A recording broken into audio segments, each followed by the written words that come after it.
The four tissue types are epithelial tissue, connective tissue, muscle tissue, and nervous tissue.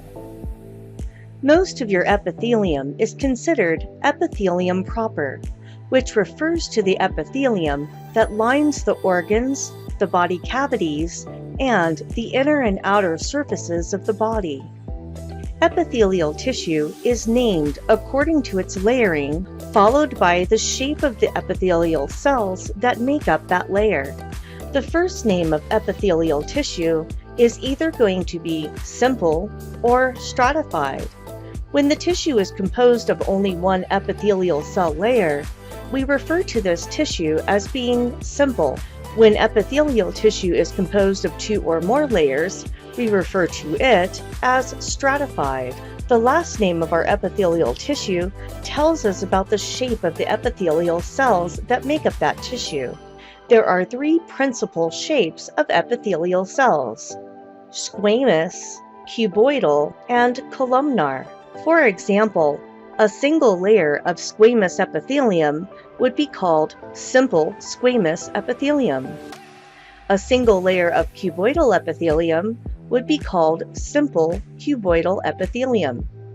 And a single layer of columnar epithelium would be simple columnar epithelium. When a tissue is made up of more than one squamous epithelial cell layer, it is called stratified squamous epithelium. Similarly, when we have more than one cell layer of cuboidal epithelial cells, this is called stratified cuboidal epithelium. And a tissue made up of more than one layer of columnar epithelial cells would be called stratified columnar epithelium. Simple squamous epithelium. Simple squamous epithelium is a tissue made up of short, squashed cells with oval or ovoid shaped nuclei that are also flattened and squashed. On a practical exam, sometimes you will see simple squamous epithelium on a slide that looks like fried eggs. These cells are from a cheek swab. This slide is made by taking a toothpick and scraping the inside of the cheek and then placing it on a slide and staining it with hematoxylin and niacin. This creates one single layer of skin cells, or simple squamous epithelium. We also have simple squamous epithelium that lines the Bowman's capsules in the kidneys. The alveoli of the lungs, or alveolar sacs of the lungs, are also surrounded by simple squamous epithelium. This thin single-layered tissue allows for gas exchange between the blood and the lungs. We also have simple squamous epithelium lining the uterine tube. Stratified squamous epithelium. Stratified squamous epithelium lines the inner and outer surfaces of the body. When this tissue lies on inner surfaces of the body or in orifices of the body, it is usually not keratinized. Keratinized epithelium is composed of numerous layers of dead squamous skin cells called corneocytes. Moist areas such as the oral cavity, the nasal cavity, the rectum, and the vagina don't need this added protection from desiccation or drying out. Therefore, they tend not to be keratinized. This slide shows the non-keratinized stratified squamous epithelium of the tongue. The stratified squamous epithelium that lines the outer surfaces of the body are characterized by these dead skin cells that cover the surface of the skin and provide added protection.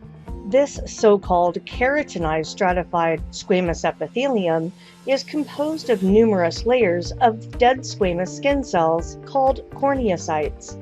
This tissue is found on the outer portions of the body. Simple cuboidal epithelium. Simple cuboidal epithelium lines the renal tubules of the kidneys and glands. The identifying features are that this has a cell shape that is relatively square, typically as high as they are wide. Of course, they don't form perfect squares inside of the body. Simple cuboidal epithelium is found in the renal tubules and glandular epithelial tissue. The best way to identify this type of tissue is to look at the nucleus. The nuclei will be relatively large and circular, and will be located in the relative center of these types of cells. Simple cuboidal epithelium is found in glands like the pancreas. It is also found in the gonads, covering the ovaries and lining the walls of seminiferous tubules in the testes. This tissue type is specialized for secretion and absorption. Secretion is the process by which substances are released into the surrounding environment, whereas absorption is absorbing or taking up substances from the surroundings or from the lumen. Stratified cuboidal epithelium is rare in the body. Stratified cuboidal epithelium forms the protective surfaces of some glands, such as sweat glands, mammary glands, and salivary glands. Here, we see stratified cuboidal epithelium lining the walls of the seminiferous tubules of the testes. This is where spermatozoa are first formed. Simple columnar epithelium. Simple columnar epithelium is specialized for secretion in the digestive tract. The identifying features of simple columnar epithelium are that the cell shape will be columnar, or tall and rectangular. The nucleus is going to be oval and stretched out vertically. The nuclei will be located towards the basement membrane. Some of these tissues may also contain goblet cells, which are specialized to secrete mucus. Here, you can see that the nuclei are nicely lined in a row towards the basement membrane. Simple columnar epithelia are found in the stomach, the small intestines, the large intestine, the rectum, the fallopian tubes, the endometrium, and the respiratory bronchioles. Simple columnar epithelium is specially designed for secretion and absorption of substances from the lumen within areas that tend to get a lot of use.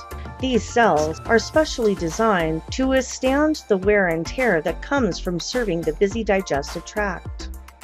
Pseudostratified columnar epithelium. Sometimes you will see one single layer of columnar epithelium in which the nuclei are not nicely and neatly organized toward the basement membrane. Instead, the nuclei appear still stretched out vertically, but will be at different levels within the cell. The cell shape is still column-shaped or tall and rectangular. Pseudostratified columnar epithelium is found in the epididymis. Because the nuclei are at different levels in these types of cells, it gives them the appearance of being stratified.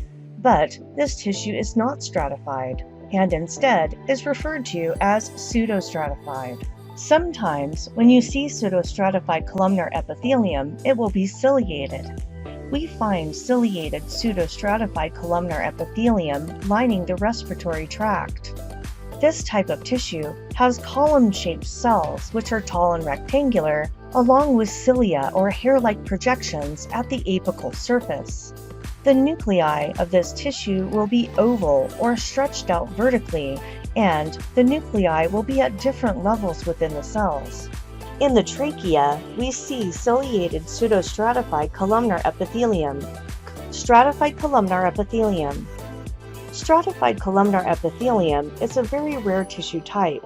It is composed of column-shaped cells arranged in multiple layers.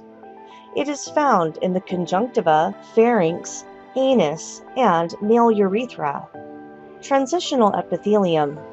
Transitional epithelium is found in tissues that stretch, such as the bladder. Here, we see a definite change in shape of cells as you continue toward the apical surface. Thank you for watching.